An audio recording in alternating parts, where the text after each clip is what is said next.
For 500,000 years, the Sera Empire ruled the stars with quiet arrogance. They had forgotten what it meant to be afraid.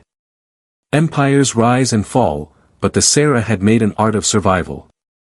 They erased, assimilated, and restructured worlds into obedient silence. Their archives listed thousands of extinct species. Humanity was just one more name carved into dust. Or so they believed. When the first human signal appeared on the galactic relay grid, it wasn't a broadcast. It was a pulse, ancient, precise, and cold. A single binary message repeating endlessly. We remember. At first, the council dismissed it as static. But the pattern spread. Across 10 sectors, the same signal echoed, bouncing off long-dead relays humanity itself had once built. And then, ships appeared. Not fleets. Not armies. Just ghosts.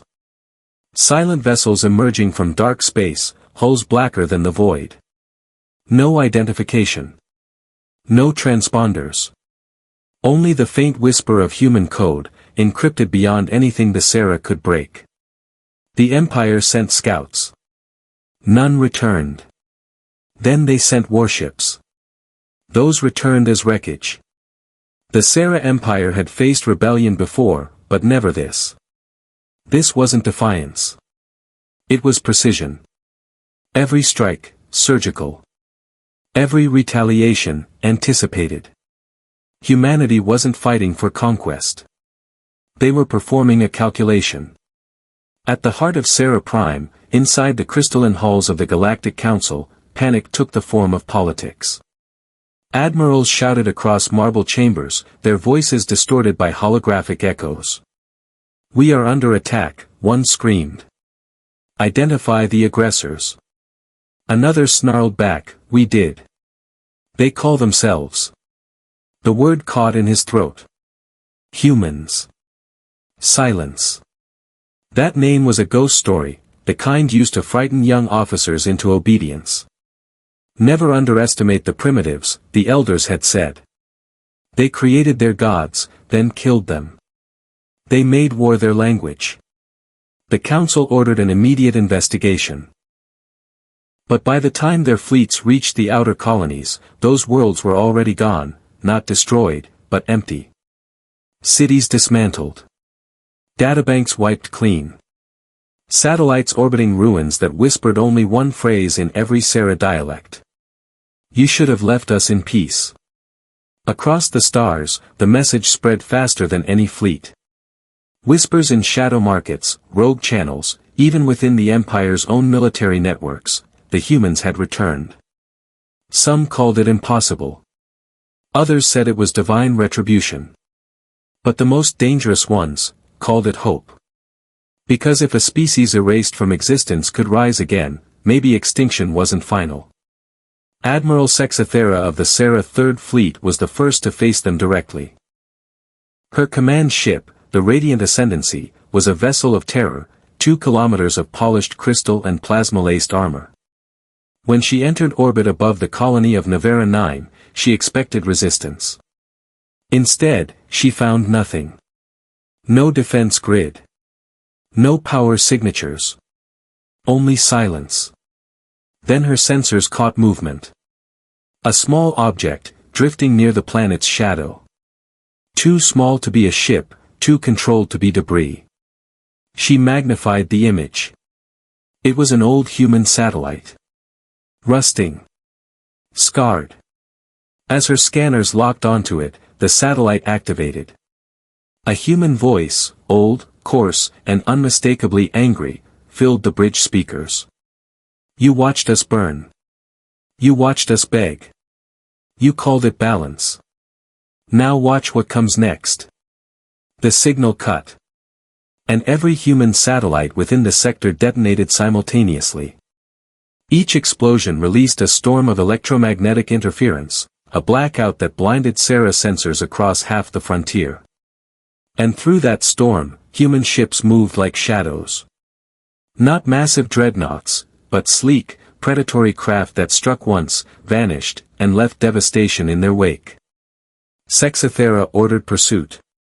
But her fleet's targeting systems flickered, overridden by human code. Screens went dark, systems rebooted in strange rhythms. Then her ship's AI spoke, in English. "We learn from you." The Radiant Ascendancy's engines overloaded. Her final transmission before the ship vanished was a single scream. They were never gone. For the first time in millennia, the Sera Empire convened an emergency declaration of war. The council assembled in full quorum. Dozens of species gathered in silence as the Emperor's hologram flickered to life, ancient, insectoid, and trembling with fury. "These, humans, will be erased again. Every trace. Every cell." But even as he spoke, the galaxy changed. Entire Sera trade networks crashed overnight.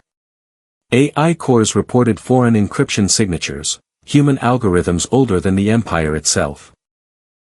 Every communication, every fleet command, every planetary defense grid, compromised. No armies invaded. No banners were raised.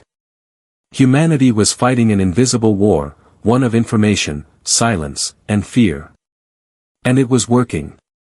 Weeks later, the first video transmission surfaced. A human figure stood against a dark horizon, no insignia, no armor, only the glint of old Earth metal at their side. Their voice was calm. "We do not come for revenge. We come for truth. You called us extinct. You erased our history. You built your empire on our ashes. But now..." They looked up, at a Sera dreadnought burning in the sky. "Now you will remember what humanity truly is." The signal ended. The Galaxy Council sat in silence. For the first time in 500,000 years, no one spoke. No one dared. Because somewhere out there, in the dark between stars, humanity had found its voice again. And this time, they weren't whispering. They called it the age of static, the moment the stars went quiet. Across the galaxy, communication relays failed without warning. Trade routes dissolved into chaos. Fleets drifted blind. And yet, no one saw the enemy. The Sera Empire still ruled 1,000 systems on paper, but their maps were meaningless now.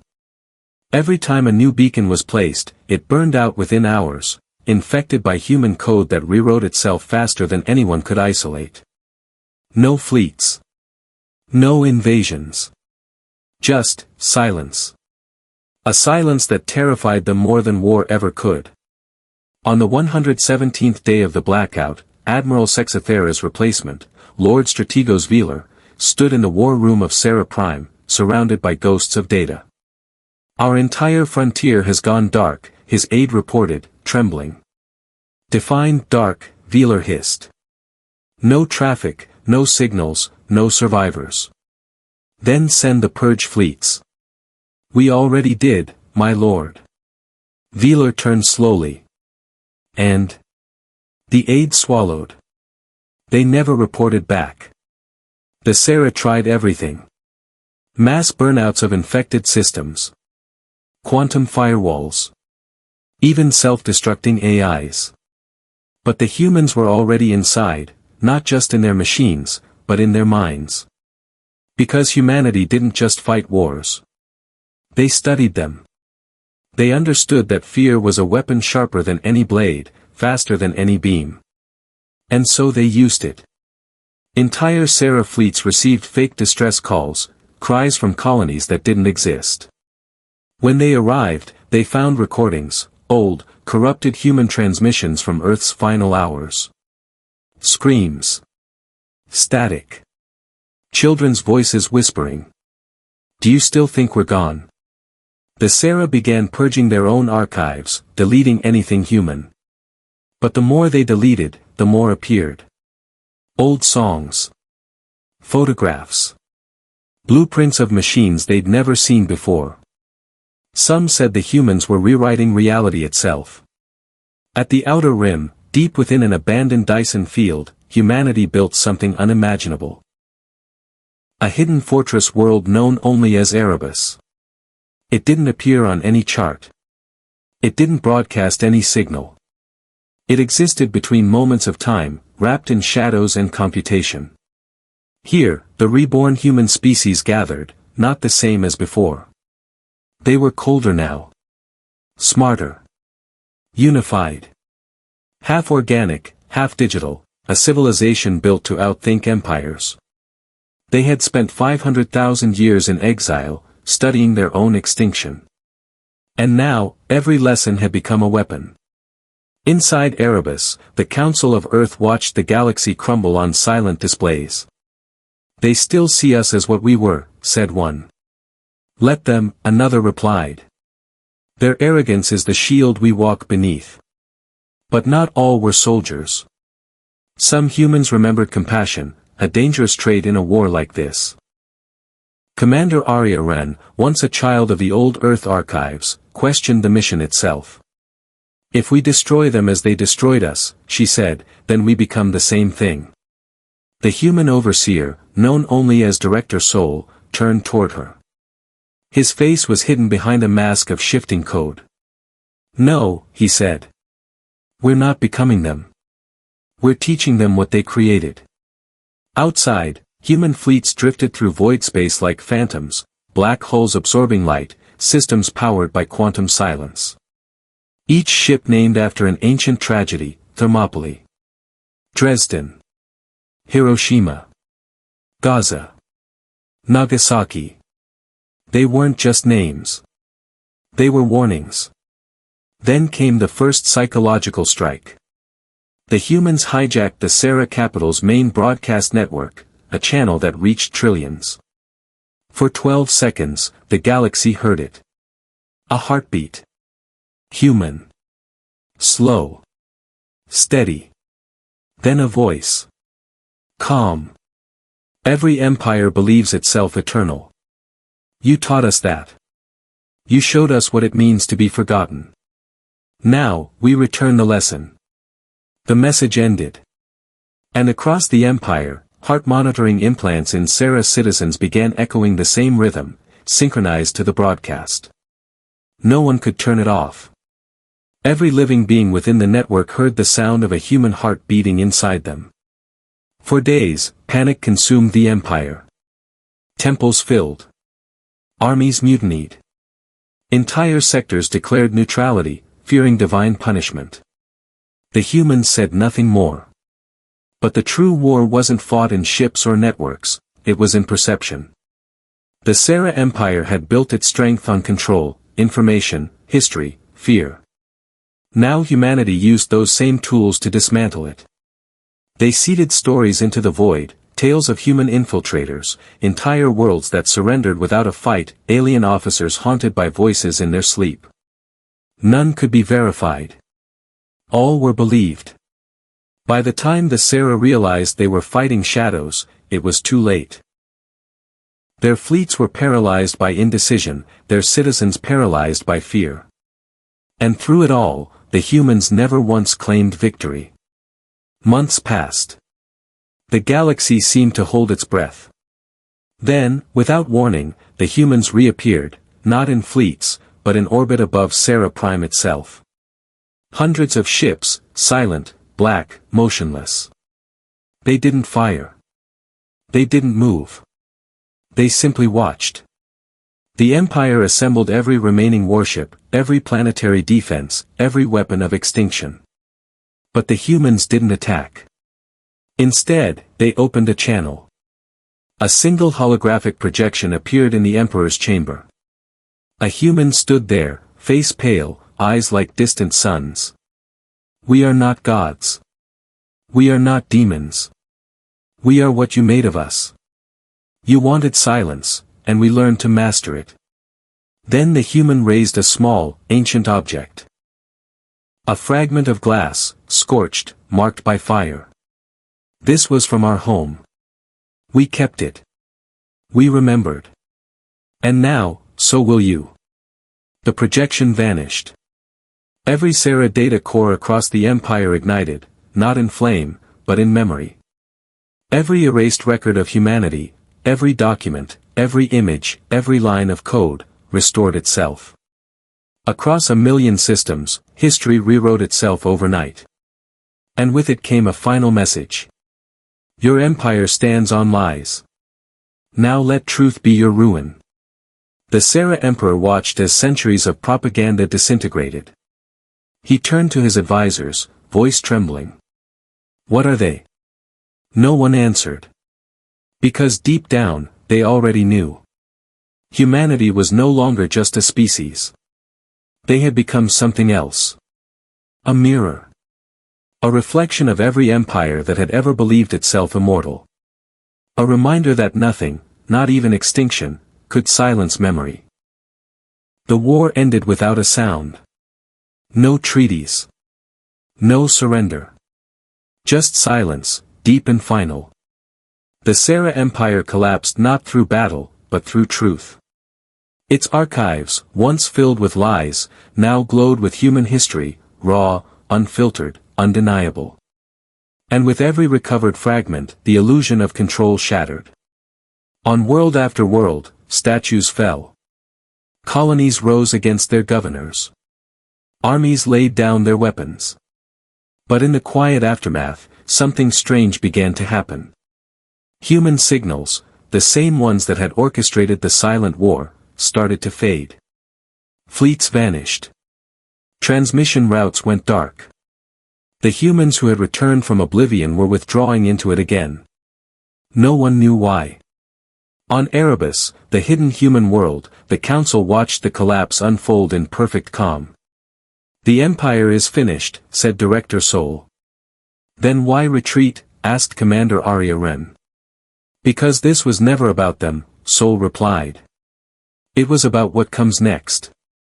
He turned toward the central chamber, a vast obsidian hall where light bent unnaturally. At its core floated a sphere of shifting geometry, black and gold, humming softly. It was not human. It was not Sarah. It was something older. The Harari, an ancient neutral race that had watched in silence through all of galactic history, had warned of them once. They called them the architects. Beings that shaped civilizations like clay, and erased them when they strayed too far. To the Sarah Empire, the architects were myth. To humanity, they were the reason extinction had meaning. 5 centuries earlier, in the last days before humanity's fall, deep space probes had encountered a region of pure void, no light, no signal, no stars. Those who entered never returned. Only fragments of data survived, whispering of colossal structures the size of solar systems, orbiting nothing. Human scientists had called it the silent expanse. Now, as humanity's fleets re-emerged stronger than ever, the expanse was waking. In the ruins of Sarah Prime, Lord Strategos Velar, now little more than a fugitive, listened to the faint hum in the night sky. A vibration, deep and rhythmic, unlike any machine. At first, he thought it was the humans again. But the sound wasn't coming from space. It was coming through it. Across the galaxy, every hyperlane flickered. Stars dimmed. And then, one by one, worlds began to vanish, not destroyed, not scorched, but removed, as if cut from existence. The Harari sent a single message to every surviving power. The architects have turned their gaze once more. The cycle begins anew. Humanity was ready. On Erebus, the Council activated long-dormant protocols, contingency plans built not for conquest, but for survival. Mass evacuations through folded space. The awakening of hidden fleets buried beneath dead moons. Commander Arya Wren stood before the viewport, watching the stars distort. We fought the Empire for freedom, she said quietly. Now we fight for existence. Director Sol nodded. Freedom was the test. Existence is the consequence. He looked to the sphere in the chamber, the fragment of architect design humanity had secretly recovered long ago. It pulsed now, alive, responding to something unseen. They're not gods, Sol murmured. They're engineers. And we were one of their experiments. The first architect construct appeared above the binary system of Veros. Observers described it as a shadow that blocked the light of two suns. Kilometers tall, wrapped in fractal geometry that defied comprehension. Its surface shimmered like a mirror, and when the Sarah survivors transmitted to it, it spoke. You have disrupted equilibrium. Resetting civilization cycle. Then, with a single pulse, every artificial system within 50 light-years collapsed. Fleets turned to drifting metal. Colonies reverted to silence. Time itself seemed to pause. But the architects didn't destroy everything, they selected. Certain worlds, untouched. Certain species, ignored. As if they were preserving specific data points. To them, life was an algorithm. And the galaxy was just a simulation under revision. On Erebus, humanity debated its fate. We can't fight them, said one counselor. They unmake reality. Then we find the code, Sol replied. Every system has one. Even theirs. Humanity had learned patience. They had learned silence. Now they would learn creation.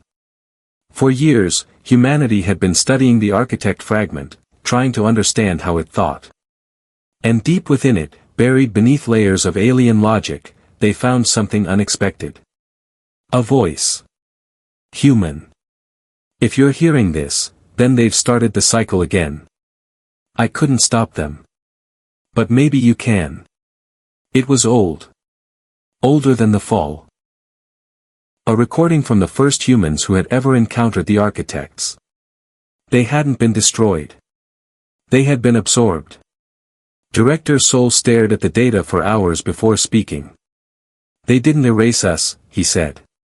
They archived us. And now they're running the program again. The council went silent.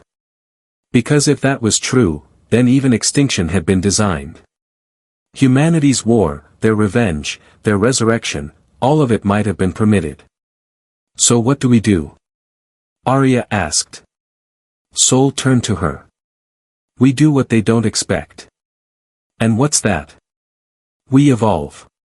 Outside, human fleets began to move once more, not toward the Empire's ruins, but toward the silent expanse.